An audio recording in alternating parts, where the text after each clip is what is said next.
My name is Joyce Siroke, and I'm in my office at the Commission on Gender Equality. This office is located at the very center where I was incarcerated in July 1976. I was held with 12 other women under the Terrorism Act for 6 months. The jail looks very different today. Some of our actual cells have been demolished and these new buildings have come up. There is now grass where there was once gravel. The jail is painted white where it used to be grey, but the high walls still remain. Every day, our job is to protect the rights as enshrined in the Constitution. These rights were once terribly abused, particularly for women. We used to speak of a triple oppression. We were black, we were poor, and we were women. In this short film, I want to take you on a journey through our dark past. It will show you how this jail is at the heart of the story of women in our country. Amalungelo okuthi umhlaba uhlukaniswe ngokwaneleyo. The 1913 Land Act was the first major law that changed our lives. This act allowed black people to own just 9% of the land in South Africa. This was part of the program of the government to dispossess black people of their land so that they would be forced to come into the city to work in the mines and feed the country's new industrial economy. Our grandmothers were left behind to eke out an existence on increasingly overcrowded and overgrazed land. Amalungelo alowo nalowo ukuthi ahlale la ethanda khona. Our families were broken up and our communities were torn apart. Very often our fathers would lose touch with their families because of the demands of the city and the low wages that they earned. Not receiving money or any word from their men, our mothers left their children behind to roam the unknown streets of the city. But the city was a hostile place for our mothers. They were not initially forced to carry a pass, the document that allowed the authorities to control the movement and work contracts of black men. After the apartheid government came to power in 1948, things got much worse for my generation of black women. The new government was more determined to restrict the number of black people in the so-called white cities. And so in 1952, Parliament extended the dreaded Dom Pass to black women. This meant that from then on, I could be picked up and put in jail at any time of the day and night if the police caught me without my 96-page reference book. A storm of protest broke out. You can imagine how vulnerable we felt. If we were arrested, imprisoned, we might be separated from our children who could be left to fend for themselves. Every day, ordinary women were plucked off the streets, sometimes with babies on our backs, and hoarded into kwela vans. Millions of us ended up in jails like this one. But still, we came to the cities. Ilungelo lokuthi lowo na lowo abe nendlu yakhe. In the early years of Johannesburg, men and women of all races crowded into inner city slums. The vibrant culture of Marabi brought color to the squalid conditions. Beer brewing was rife and a shebeen culture was born. But these multiracial areas alarmed white society. From the 1920s, the government began to clear the slums and build alternative accommodation for Black people in locations far away from the city center. The apartheid government then set out to perfect residential segregation.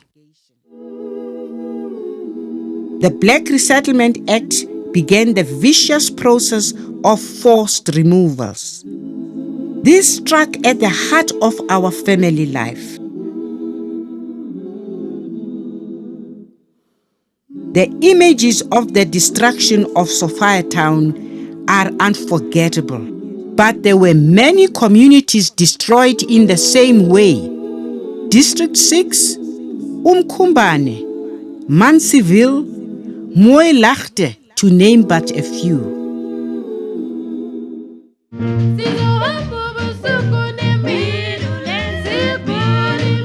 When they moved us, they promised us beautiful new homes in townships with alluring names like Meadowlands.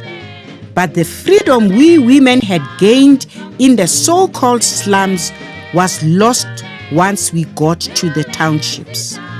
Unmarried women could not own a house.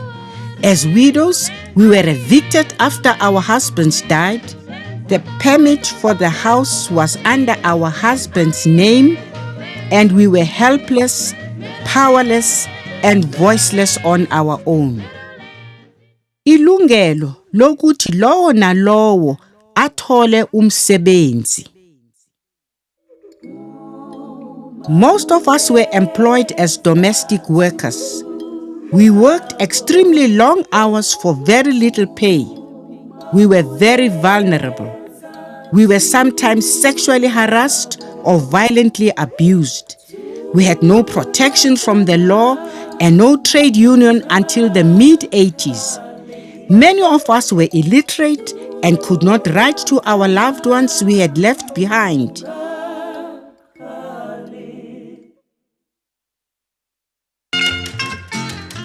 Other women turned to independent sources of income, such as brewing beer, skokian, iskataviti, umkomboti, and barberton. These words for home brew became part of the street talk as the shebeen queens reigned in townships culture.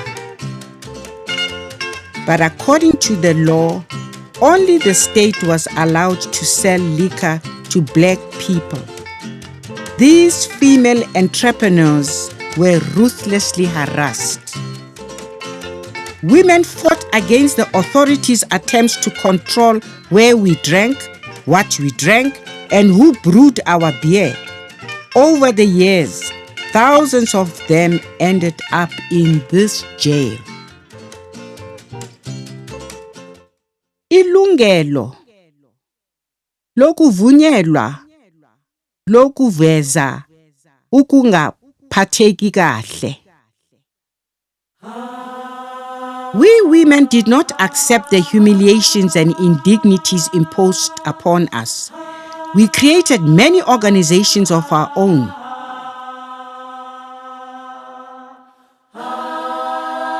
White women courageously gave up their privileged positions to fight beside us.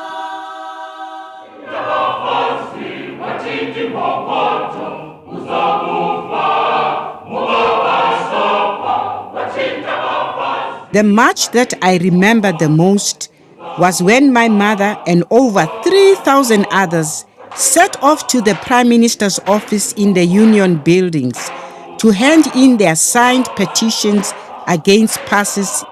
Black women with babies on their back marched. So did white women. The chant of the march, "Wathinta abafazi, wathinta imbokodo. Straight on, you have struck a woman, you have struck a rock," kept our spirits soaring.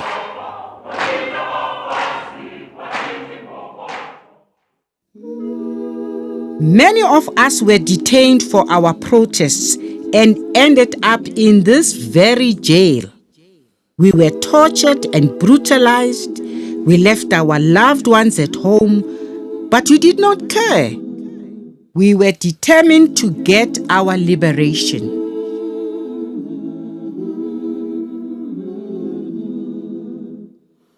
You know, every woman I know in Johannesburg has been incarcerated in this jail. Beer brewers, past offenders, ordinary criminals, political activists. But what united all of us was the spirit of resistance and resilience. Those of us who were political prisoners, white and black, passed on our courage and ideals to those who were imprisoned simply because they were black. We have been returning to the jail over these last years to tell our stories. Some of my comrades are angry and upset about the fact that this jail has not been kept the way it was. In the beginning, I felt the same way. But after moving in here, I have reached closure, and I look at this place as a beacon of hope. The mothers who were imprisoned here over the decades began a conversation about the role of women in our society. So we invite you to this conversation today during your visit to the women's jail in Constitution Hill.